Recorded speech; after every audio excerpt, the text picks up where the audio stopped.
नमस्कार, स्वागत है आपका एक बार भो टीवी के चैनल पर, यानी कि सच ज़मीन का। सच ज़मीन में आपने देखा होगा, जहां इस पेंडेमिक काल में, इस महामारी काल में सरकारें अपने दायित्व से पीछे हट गई। यानी कि जो हम टैक्स उनको देते हैं, उस टैक्स का जो जनता के ऊपर खर्च होना चाहिए था, वो शून्य मात्र भी, लेस मात्र भी खर्च नहीं कर पाए। वही टैक्स हमारे बीच में हमारे उत्तराखंड की एक प्रसिद्ध हस्ती रजनी रावत, ना उनके आगे श्रीमती लगता है ना श्री लगता है, और मुझे बड़ा खेद होता है कि मैं उनके आगे ना श्री लगा सकता हूँ ना श्रीमती लगा सकता हूँ। मैं सम्मान देना चाहता हूँ, भो टीवी उनको सम्मान देना चाहता है, लेकिन जो वो जनता से जो मांगलिक कार्यों के माध्यम से जो टैक्स लेती हैं, या जो आपके माध्यम से दान आता है, इसे कहते हैं मनसा, इसे कहते हैं हृदय, अपार हृदय होना, बड़ा हृदय होना। और इस महामारी काल में उन्होंने दोनों हाथ खोल के जनता पर लुटाने का निश्चय किया है। इसी परिपाटी में पहला क्रम उन्होंने ये देखा, उनकी बुद्धि विवेक को देखिए कि वो माननीय मुख्यमंत्री के पास गए और 20 लाख उन्होंने मुख्यमंत्री को दिया, 21 लाख उन्होंने मुख्यमंत्री को दिया। उसके बाद जनता के लिए उन्होंने दोनों हाथ खोल दिए। इतना विशाल हृदय आज हमारे बीच में है। मैं शंकर सागर रावत उस विशाल हृदय को नमन करते हुए उनसे पूछना चाहता हूं, आखिर आपके मन में मैडम ये बातें आती कैसे? थोड़ा सा मास्क हटा लीजिए। देखिए, ऐसी बातें क्यों आती है? कुछ नहीं, क्योंकि हम अपने गुरुओं के पास में हमने शिक्षा ले रखे, जो हमें इसी चक्कुम मोहल्ले में हमारी गुरुजी थी,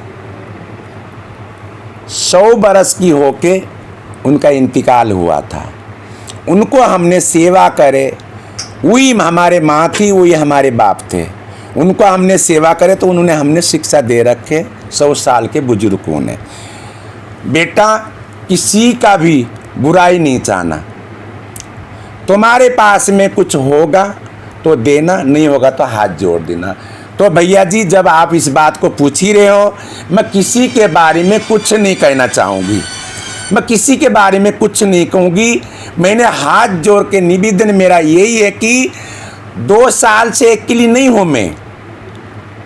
मेरा मन तो ऐसा करता है कि मैं पता नहीं जनता को, पता नहीं मैं क्या करूं। मैं अपना कलेजा खोल के तो मैं दिखा नहीं सकती, मैं वाकई में जनता को मैं कितना मानती हूँ।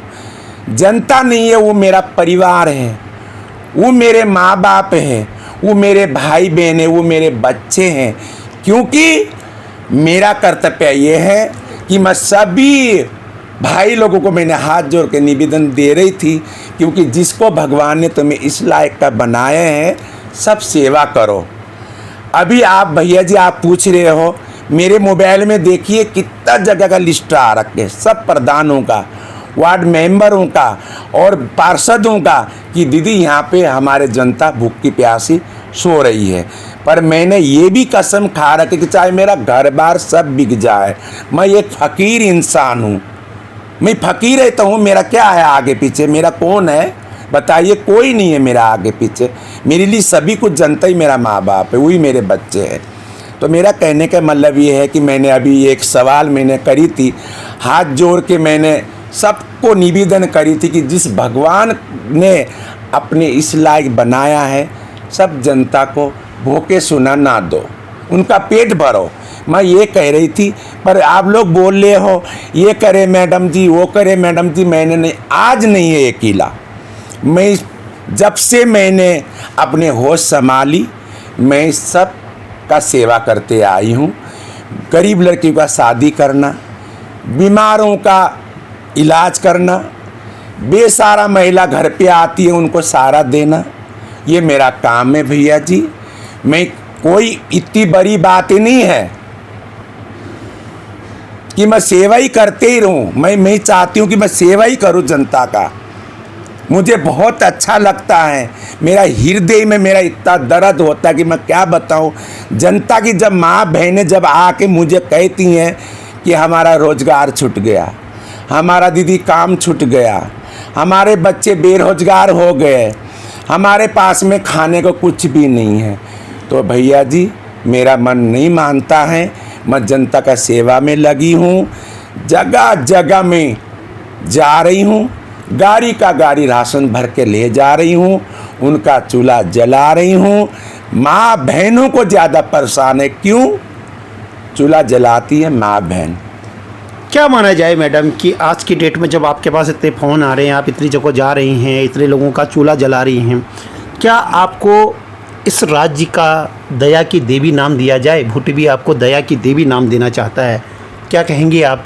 क्या लोगों के बीच में ये लगता है कि एक दया की देवी है, जब भी उसके द्वार पर जाएं तो हम खाली हाथ नहीं आते? क्योंकि खाली हाथ तो मैं किसी को अपने दरवाजे पे जाने ही नहीं दे सकती हूँ कि मेरे दरवाजे में कैसा जाएगा। एक मैं भी तो फकीर हूँ। जब मेरा घर में कोई हाथ फैलाने के लिए आएगा, खाली जाएगा, तो उसका मन क्या बोलेगा? अरे रजनी रावत जी कुछ नहीं। मैंने कहा नहीं, मेरे पास में कुछ भी नहीं होगा तो मैं एक कटोरी आटा उसका झोली में ज़रूर डाल के भेजूंगी। भैया जी ये मेरा मन है। मैं नहीं चाहती कि कोई जनता दुखी रहे। काफ़ी लोगों का इतना ऐसे समस्या हो गया है, ऐसे समस्या हो गया, किसी के पास में दवाई करने का पैसा नहीं है। भैया जी मैं उन्हीं लोगों को, माँ बहनों को मैंने कहा ये ले जाओ, मेरी से ये बनाए, आप दवाई करो। जान से बढ़ के पैसा नहीं होता है, जान से बढ़ के पैसा है। पैसा तो हाथों का मैल होता है, पैसा दुनिया कमा लेता है, पर जान सबसे बड़ा अनमोल होता है।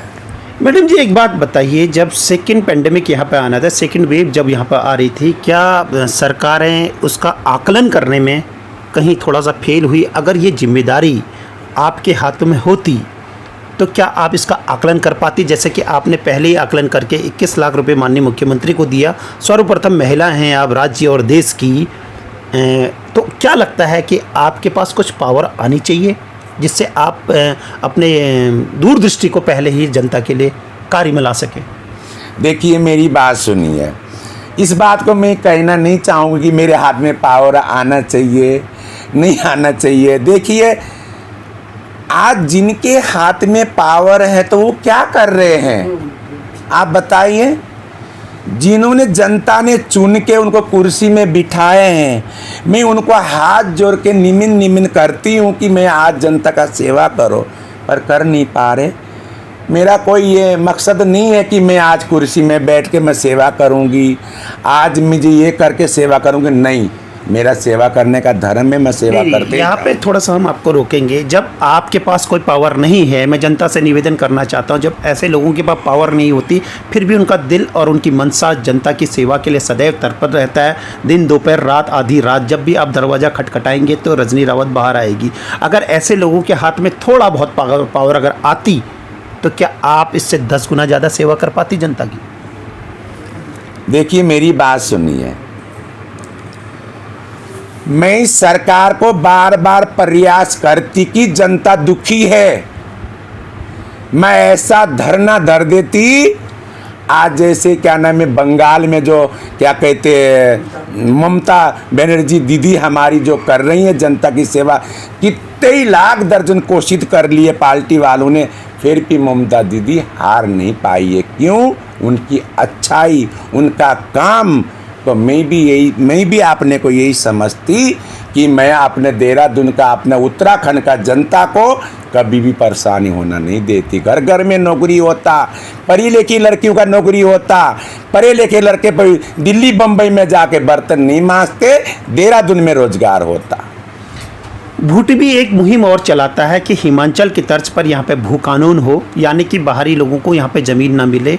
हमारा उत्तराखंड बनने का कोई फ़ायदा नहीं है, आज 60-70% लोग बाहर ही आ गए हैं। और दूसरा भूटी भी की एक मुहिम और है कि प्रत्येक परिवार से प्रत्येक व्यक्ति को नौकरी मिले। इस पर आप क्या कहना चाहेंगे? देखिए मिलना चाहिए, मैं तो बहुत खुश होंगी। हमारे पारी बच्चों को नौकरी मिलना चाहिए, हमारे भाइयों को नौकरी मिलना चाहिए, हमारी ऐसी पढ़ी लिखी बहन बेटी हैं उनको नौकरी मिलना चाहिए। मैं तो बहुत खुश रहूँगी, मैं बहुत खुश होंगी, मैं बहुत बहुत सबको धन्यवाद दूँगी। यहाँ पे सरकार का, उत्तराखंड के सरकार को भी धन्यवाद दूँगी कि हमारे जितने भी हमारे पारी भाई है, जितने भी हमारी पारी बहनें, हमारे जितने भी बच्चे हैं, उनको रोज़गार मिलना चाहिए। और दिल्ली बम्बई में जाके बर्तन नहीं मांजे, हमारे अच्छे बहन बेटी है जाके अच्छे हमारे पढ़े लिखे लड़के जाके बर्तन मांजते। क्यों? वो मजबूर हो जाते, क्योंकि उनको नौकरी नहीं मिलता। अगर यहाँ पे भू कानून होता तो हम समृद्ध होते, हम ठोस होते, हमारे अंदर एक कॉन्फिडेंस रहता। क्या हिमाचल के तर्ज पे यहाँ पे भू कानून लगना बेहद ज़रूरी है या नहीं? और दूसरा, अगर नहीं लगा तो गलती किसकी? देखिए मेरी बात सुनिए, कानून जो कानून नहीं होता है लगना चाहिए, ये बहुत अच्छी बातें हैं। मैं तो ये चाहूँगी कि मैं तो आपको पहले ही बता रही हूँ, मैं क्या कह रही हूँ, मेरा कहने का मतलब एक मैं फ़कीर इंसान हूँ कि सबके लिए दुआ करने वाली, दुआ मनाने वाली। मेरे दरवाजे पे मुर्गे वाली माता की मंदिर है, हमारी कुलदेवी है वो। उनके आगे मैं शाम सवेरे दुआ मनाती हूँ कि जो ना होता है, जो ना होना है हमारे उत्तराखंड में वो होना चाहिए। फैसिलिटी घर घर में मिलना चाहिए। और हमारे उत्तराखंड सरकार को भी मैं हाथ जोड़ के निवेदन यही कहूँगी कि हमारे बच्चों को, वो बच्चे जनता का नहीं है, वो बच्चे मेरे हैं, उनको रोज़गार ज़रूर मिलना चाहिए। अंत में भू टीवी के व्यूअर्स और अपने जितने भी व्यूअर्स हैं उनको क्या निवेदन करेंगी? भू टीवी की ओर से क्या संदेश देना चाहेंगी? इस महामारी के काल में सब लोग अपने घरों में रह के 90% घरों में रह के लोगों ने अपने आप को स्वतः क्वारंटाइन किया और सही भी हो गए। मैं भू टीवी ये मानता है, भू टीवी खुला कहता है कि सरकारों ने शून्य मात्र भी काम नहीं किया और भू टीवी ने बार बार जगाया है ऑक्सीजन सिलेंडर, ऑक्सीमीटर और जितनी भी दवाइयाँ हैं उसके लिए। आप क्या संदेश देना चाहेंगी? अब भू टीवी चैनल को बहुत बहुत धन्यवाद देना चाहती हूँ कि इतना समझाना, इतने समय देना, मैं बहुत बहुत धन्यवाद देना चाहूँगी क्योंकि मैं एक फ़कीर हूँ, दुआ लगेगा, दुआ दूँगी। पर मैं जनता के लिए एक बार मैं और कह देना चाहती हूँ, क्योंकि देखिए लापरवाही करने का टाइम नहीं है। अभी मास्क पहनना, सैनिटाइज़र करना, दूरी बना के रहना, वो अभी बरकरार रखना। क्योंकि ये ना सोचो कि हम तो भगवान से दुआ करते ही है, हम तो मुर्गे वाली माता से दुआ ये करते कि जल्दी से जल्दी ये बीमारी दूर हो जाए। हमारे जनता बहुत परेशान हो गया। मैं इस चक्कर से मैं खुद ही परेशान ही हूँ कि जब माँ बहनें रोती है उनका आंसू मेरी से देखा नहीं जाता है। मैं सारे व्यूअर्स को बता देना चाहता हूं कि मैंने मास्क इसलिए नहीं पहना और मैडम रजनी रावत ने मास्क इसलिए नहीं पहना क्योंकि हम दोनों ने 2 दिन पहले ही RT-PCR टेस्ट कराया था और हम दोनों का नेगेटिव आया है। मैं उसका स्क्रीनशॉट भी बगल में लगा दूंगा। लेकिन निवेदन यह है कि अगर हमने मास्क नहीं पहना है तो मैडम रजनी रावत का ये कहना है कि आप सभी लोग मास्क पहने। आप देखिए हमारे बीच में 2 मीटर की दूरी है और ये दूरी भी बेहद ज़रूरी है। शंकर सागर देहरादून से मैडम रजनी रावत के साथ आप सभी लोगों को नमस्कार करता है। और इसके बाद आखिर गलती कहाँ हुई, मैं एक नए शख्स के साथ आपके साथ फिर हाजिर होंगे। बहुत बहुत धन्यवाद, नमस्कार।